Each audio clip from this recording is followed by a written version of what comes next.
Welcome to the Startups Without Borders podcast. I'm Valentina Primo, and I'm the founder of this platform, this community, and this movement for entrepreneurs who are starting new ventures while starting new lives. Each week, we'll be sharing inspiring interviews with the most audacious startup founders while highlighting resources for anyone starting up. Gear up to get some real-life advice.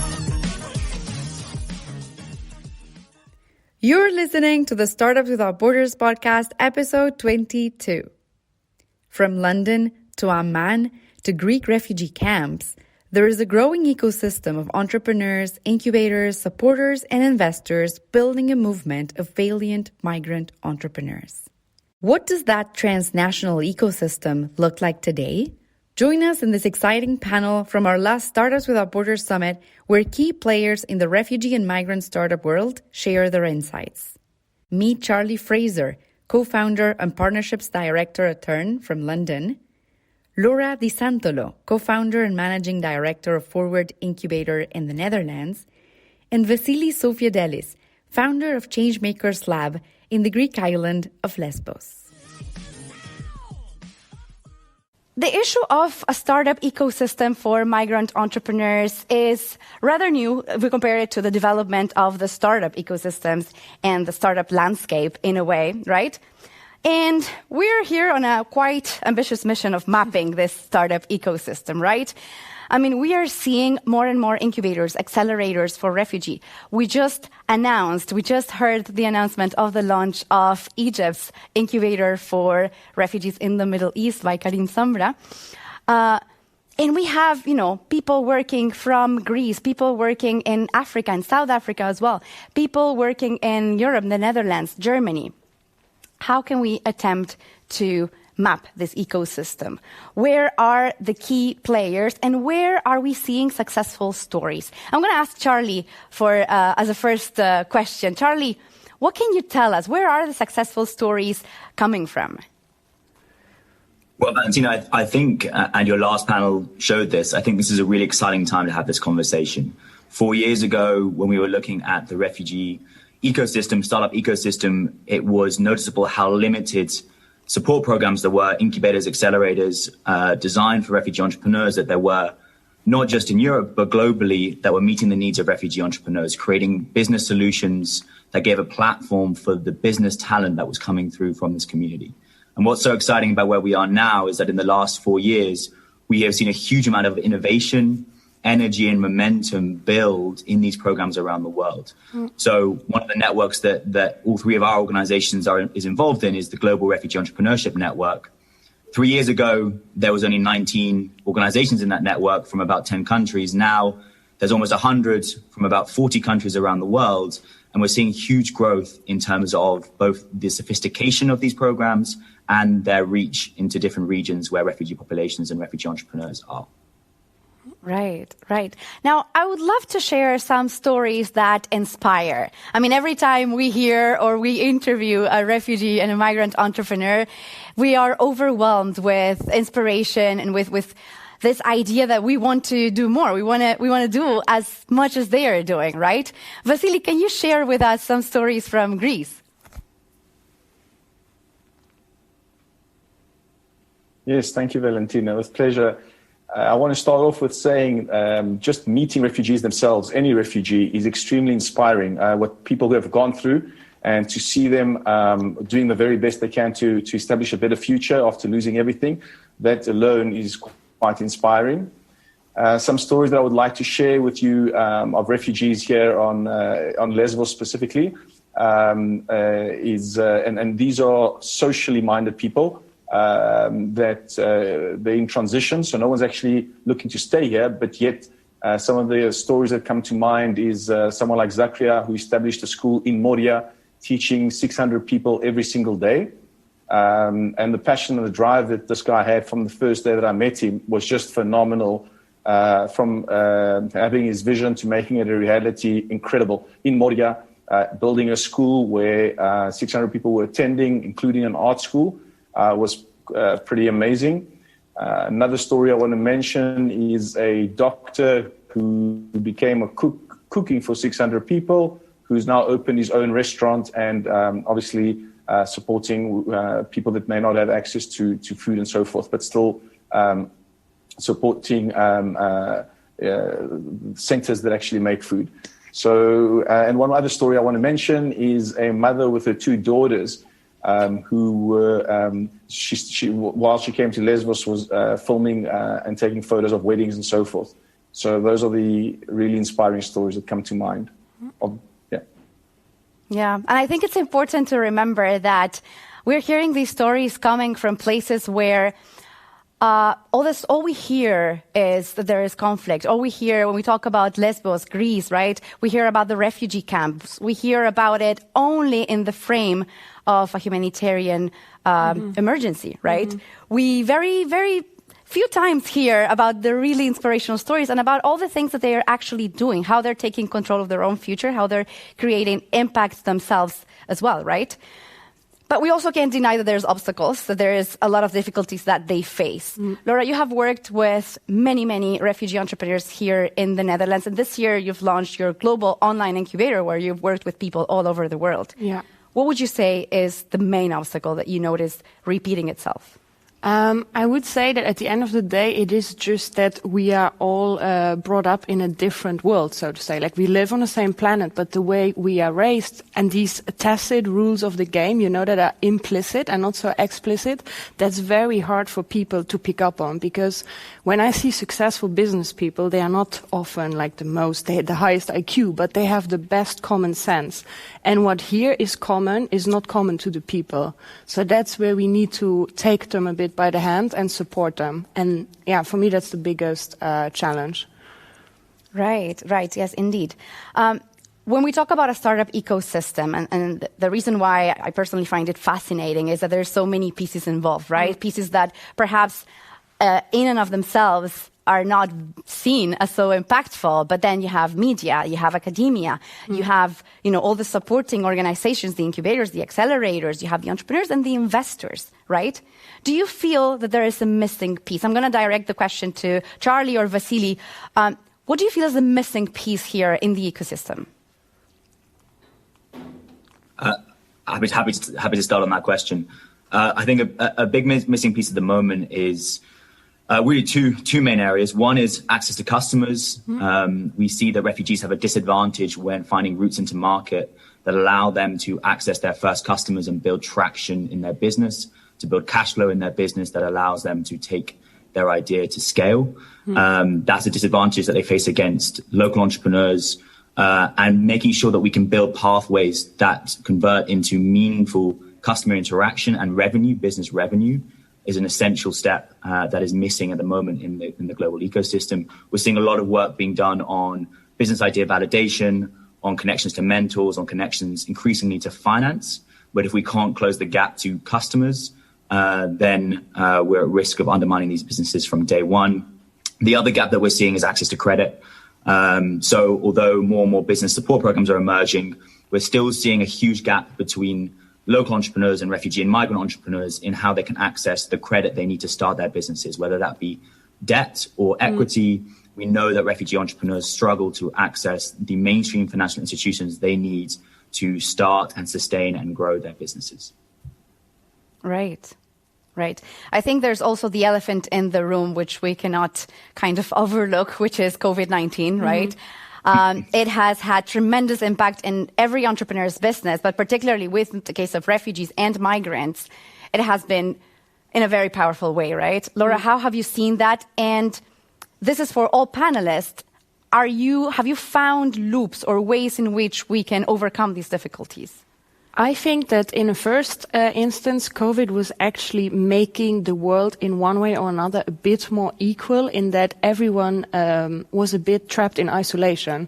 A lot of newcomers are isolated, and we saw that during the first wave here in the Netherlands, we really had the attention of business coaches and university students that support our entrepreneurs, because there was not that much going on. So our last cohort actually ran quite well because there was such a connect, because everyone had kind of to deal with the same type of virus, whereas normally everyone has such a different story. And I also think that now is really the time for everyone that is at home to invest in your learning. That's really something you can do now. Invest in learning, growing, learning skills. Now is the time to do that. Right. Charlie, Vasili, how have you been experiencing the impact of COVID? Valentina, I'd like to add to say in terms of, and also link to what's missing in the social ecosystem. I think since 2015, we've seen people mobilize around the world to support asylum seekers. And now with 2020, with COVID, it's forced people, and especially corporates and governments, to start embracing technologies to get to people. And specific technologies that I'm talking about is education and healthcare. So the question is, how do we bring these stakeholders now to empower asylum seekers? And we heard Karim in the earlier panel saying about a program, the first of its kind, that's going to focus on not only empowering refugees, but also locals, but that can support and offer services to refugees. So, and I think services such as digital skills, there's 250,000 skills shortages alone in Europe. So how do we empower people to sit in a camp on Lesbos working for a company in New York? This is what technology offers. And I think now, because of COVID, people are made a lot more aware of it. And one last point, I mean, the ecosystem that you've brought together, it's been phenomenal, this event. And the people such that you've got as Microsoft, who's going to offer 100,000 jobs in Greece over the next 5 years. You've got Facebook that mentioned about empowering SMEs to become digitized. And the other one that you had, was Techstars as well, talking about that startups are not developing solutions for problems. And so from a Lesbos perspective, there's massive needs, massive problems. The asylum seekers and the locals understand best what the problems are. How do we bring the tech startups that Karim mentioned to Lesbos so that we can co-design and implement those solutions with the existing technologies? So I think it's now bringing those stakeholders together, and I think support for ecosystem builders is one of the missing links. So like your event, what you have done to bring all these stakeholders together, and what Laura and also Charlie have managed to do with Forward Incubator and TERN is super, super exciting, and we will start seeing a lot more impact. And I think the last point would be integration. But anyway, so yeah, very exciting times, and I think that we will be seeing a lot more impactful technologies actually getting into the market. Yeah, I think it's fascinating to see this sort of leveraged opportunity, right? These exciting times that this pandemic brought along. However, there's a missing piece here as well, and we are seeing more and more organizations that are being created to support refugees from the investor side, from the investment point of view. Last year, we had a panel with the Refugee Investment Network as well. And we're seeing more and more entities that focus on angel investment and early stage investment for refugees. The question is, are we seeing actual investments? What have you been seeing over here in the Netherlands? I think Diederik mentioned it before in the impact investment panel that we now have a cooperation with ABN AMRO. Of course, to have a bank, it immediately brings so much credibility to the startups that we present via ABN AMRO to their informal investors. So that is one opportunity that is great. And we will actually also have one startup from the MENA region pitch at that event, because to me it's very important to just show that there is so much potential in that region and that the investors open their eyes to that sometimes overlooked region because of political instabilities. And the other thing is, I think also Charlie can add to that because they also did a lot of efforts with angel investors. We always advise the people, first, their business needs to make sense on paper, right? And then if you need external investment, make sure that you find someone that you really connect with and that you don't feel, restrained from calling if you have a problem, or someone that, is not just bringing money, but you should look for smart money, but also money with a heart, ideally. So just to have someone that honestly cares about you succeeding. And that we see that becoming better. So I'm very optimistic. I don't know if Charlie agrees. Right, that's good to know. Charlie? Yeah, Laura, I do agree with you completely. Don't worry.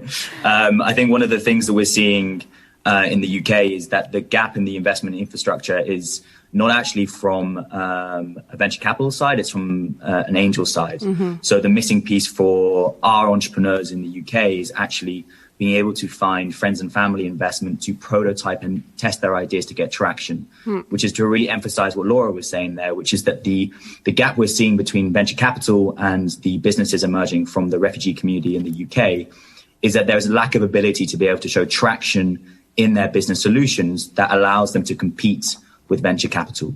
And to solve that problem, we need more angel investment to come into these businesses at an early stage when the propositions are higher risk, to take a chance on building these propositions out and getting them traction in the market before they go to some of the larger moves we're seeing around accessing venture capital for these entrepreneurs. The encouraging thing is that increasingly the pipelines of business talent from the refugee community is getting stronger, and we are seeing more angels look to invest into this community.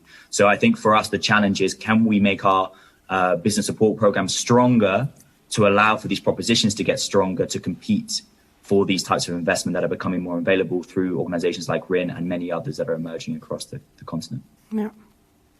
Yeah, and I think adding to what you're just saying, Charlie, getting out of that narrative of the humanitarian narrative, right? This is something that probably we've all been facing, right? Refugee entrepreneurship, migrant entrepreneurship is often seen from a point of view, from a humanitarian point of view, as opposed to the opportunity that they are. Right? Yeah, absolutely. Sorry, Valentina. Yeah. Sorry. Just to say completely on that, the thing that we're seeing that is making movement around angels and angel investments is the recognition that diversity is a strength. There is no community that is more diverse than the refugee community in terms of nationalities, in terms of sectors, in terms of experience. And if you want to find competitive advantage in the current business investment landscape, you need to invest in diversity. And so it's from a position of strength, not a position of impact, that angels should look at this space. Yeah. Exactly. I wanted to hear from Vasili as well. Vasili, how are you experiencing over there in Greece this kind of double narrative around refugee entrepreneurship?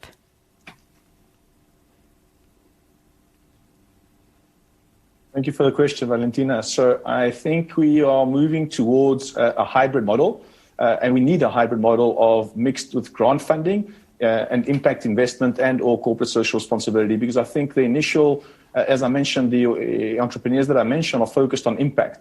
So, and even if we need to support them with equipment, products, and so forth for the initial start. So I really think that, and on a global level, we're moving towards a hybrid where you can have social impact initially with the view of becoming self-sustainable in the future. And I think that the golden opportunity is what technology brings, that you can have impact and make profit. So there's a convergence of a profit organization and a non-profit. It's coming together, and now we need the big funders to because they can't go and fund on a small level. So you almost need a level higher that the funding can come to, and that can reach grassroots organizations a lot quicker, because the big organizations, the World Banks and the like, they just don't. It takes too much manpower to go and find on the ground solutions. So by establishing these networks, we'll be able to get the funding quicker. And I think, again, just to reiterate, we definitely need a combination of grant funding and angel funding or impact investing funding. And the support services that Charlie also mentioned, and Laura, to support those people. Some of them they can't get bank accounts, they can't register to get a tax number. There are initiatives happening at this point in time, but a lot of the early stuff needs grant funding. And so there is, but it's in silos. So, we need to bring these stakeholders together. Yeah. Right. And I think this is also very much related to what Laura said early today, right? The context is so different. The situation is so diverse in different contexts. I mean, we're talking about England, Netherlands, Egypt, Greece. The context is so different that sometimes that also implies very, very different models, whether it's from an impact point of view, whether it's from the opportunity point of view, right? Now, I wanted to kind of close, and then we move to our questions from the audience, but how much does it make sense to talk about an ecosystem of migrant and refugee entrepreneurs, right? Because it is we're working with social integration. We're working to bring people together, right? So we don't want to create this idea of a separate cluster. But at the same time, we really want to highlight this ecosystem that really has no borders, that is happening all over the world at the same time and join forces. So, Laura, how much do you think it makes sense to talk about one ecosystem, and how can we frame this? I think it makes complete sense, because it's just that if you are a newcomer, so you are new to a country, you just need that additional layer of support, right? And that additional layer of support also makes it that at first you need a lot of input, and the output might come way later. That's also why we are dependent on grant funding, because from a commercial point of view, it just doesn't work, right? So what we see is that we need to develop a very strong support ecosystem for newcomers, but that we also work hand in hand with the traditional startup system. And it's so nice what you said at the beginning of the panel was that normal, so to say, startup ecosystem is a bit more mature, right? So we can really tap into these resources and to that potential. And I also think that all refugee incubators should benchmark themselves with commercial incubators in a way. Not in terms of metrics, but just that you have the same types of program activities, right? That you always just look to become better and offer top-notch training, and do not say like, yeah, we do not have to be as good. So it's also, I think it ties back to the ambition that all of us have to deliver good programs that then in turn will deliver good businesses. Definitely, definitely. Charlie and Vasili, what do you think? From my side, I think it's essential. I think it's... Oh, Charlie. Thanks, Vasili. Sorry. So I think from my perspective, it's essential. It's building a global ecosystem allows us to connect a global community. And although that community is incredibly diverse and faces very localized barriers and obstacles that we need to build solutions for, the strength is in the global community. And I think that's what we can turn the narrative around and say, actually, a global community of 25 million refugees carries a huge amount of business power. And that power is amplified the more we connect across borders, the more we connect solutions across borders, and the more we connect businesses across borders. And that's what's really exciting today, is to see businesses connecting internationally to build international opportunities, because that's the next phase of this development. We can't just build national, local businesses. We need to build international businesses, because the community has the potential to do that. And we as support organizations need to have the capacity to build international scaled organizations. And that's, I think, where we have the opportunity to do. Right, right. Vasili, you were saying something as well? Yes, so I completely agree with both Laura and Charlie. I think it's really important to be focused on the refugee community. At the same time, we also need to focus from integration perspective of how we can bring the people into contact with locals. And the model, again, that Karim mentioned about an accelerator program that has locals working with refugees that are solving challenges linked to refugees. So I would almost take it and say a social economy accelerator program, so solving social challenges, because if you can solve the challenges that refugees have, you'll be able to solve most societal challenges in terms of access to healthcare, education, and so forth. And in terms of startups without borders, we would very much love to be working with you in your ecosystem on Lesbos or wherever suits best to establish the best practices of leading impactful tech solutions that are solving these problems. And we can help accelerate these to other regions, because the tech exists. We need to come together to co-design and implement these solutions, and through the strategic partners, help accelerate those. Right. Yes, definitely. Definitely we should join forces. We need to be working together on this. We have a lot of questions from the audience. Nahla is asking, outside the tech scene, do you think the startup ecosystem is supporting migrants and refugees who have the talent or skill, but are unable to scale or start a business and even go digital? How is the ecosystem supporting this group? So outside of high growth, what we see is that, well, we work with most of our business are not high growth tech startups, right? So our experience is really with people that are focused not on livelihood businesses, but they want to do something also often to give back for communities back home. What we see is that we here in the Netherlands, at least, we always see that we find someone that is happy to support us if we reach out. And I think that's very positive. And of course, I'm in my own bubble of people that are willing to help and to support. So I don't know if Vasili or Charlie have different experiences, but here we always have the support that we need so far. Yeah, we have another question which is in the same kind of line. James is asking, more often than not, it seems the tech startups are taking the front line. But what about startup ideas that are not building businesses solely focused on tech? Charlie?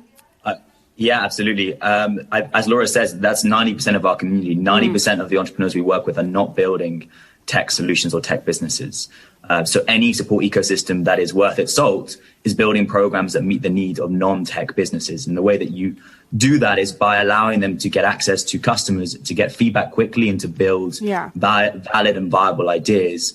An essential step for us in allowing them to do that is similar to what Laura was saying, is connections to mentors, entrepreneurs, consultants from the local ecosystem, from the local community, that allow those ideas, regardless of if they're tech or not, to become viable. And I think that's an essential point, is that any support ecosystem, and the majority of the ones that we know in our networks that are partners with organizations like Changemakers and Forward, are connected to solutions that are focused on non-tech businesses and making sure that they can build revenue through support from local entrepreneurs and local mentors.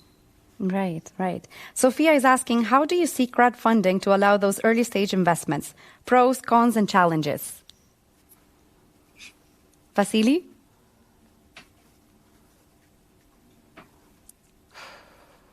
So finding, like I said, for the early stage funding from a Lesbos perspective, at this point in time, it needs to be grant funding and or angel investment funding. So,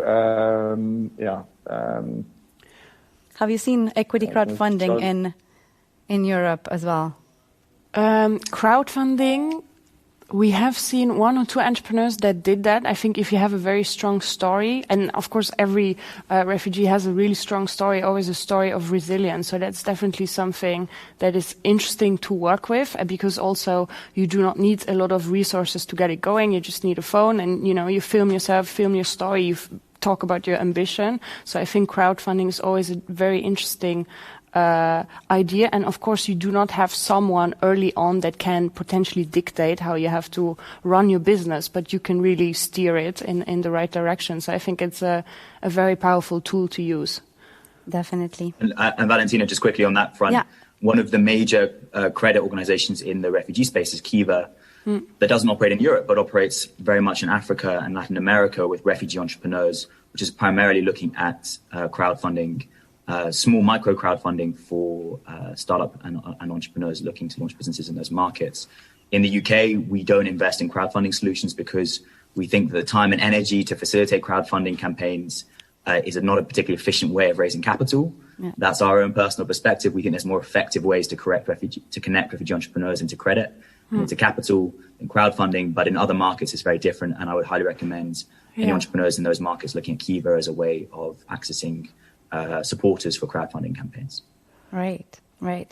Maybe I can just add to it. Like, we as Forward Incubator, we started from crowdfunding ourselves. So we raised ourselves 5,000 euros, and then we started activities. So, and for us, it was really just recording a short video and then spreading it and connecting with people over our mission. And that was a bit over 3 years ago. So I think it's, if you have a good story to tell, I think it can definitely work. Right, right.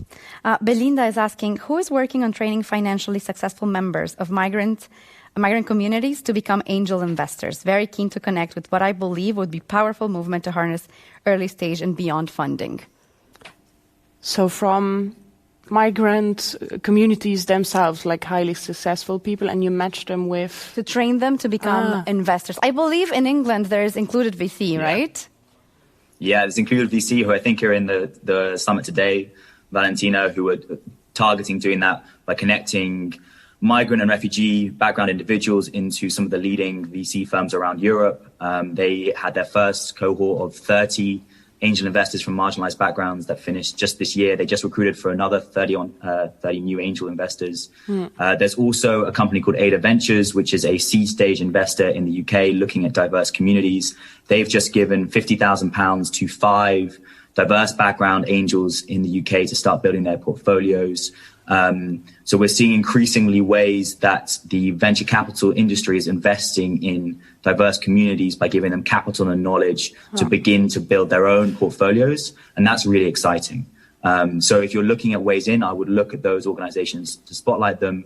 And the other opportunity I'd look at is Backstage Capital in the US, who are doing really amazing work in building and supporting diverse business leaders to build their own angel portfolios. So allowing entrepreneurs to build not only their own businesses, but their own investment portfolios to invest in the up and coming entrepreneurs, not just their own success. And that's really exciting. And the angel syndicates that we're building in the UK, it's a starting point. We want to bring capital into diverse entrepreneurs to build their portfolios, not just the pre-existing angels who have their own well-established portfolios, tend to be from white backgrounds and from lower stage professional careers. Yeah, definitely. And adding to what you just said, so both Backstage Capital, we have Chris Tippett and Nikita from Included VC. They're both participating in panels, so you can network with them within the platform at the summit as well. We also have Unconventional Ventures. Nora is giving a panel as well today, so feel free to connect on the networking lounge. Thank you so much. Unfortunately, we ran out of time for questions. Laura, thank you so much for being with us. Thank you, Charlie. Thank you, Vasili. It has been a pleasure. Thank you, Valentina. Great to see you. Thank you. Likewise. Great to see you. Thank you very much, Valentina. Thank you so much. You like what you hear? You should definitely follow us on your favorite platform. So next time you're on Instagram or Facebook, type Startups Without Borders and check out all the videos, the stories, and the resources for you to become a legend.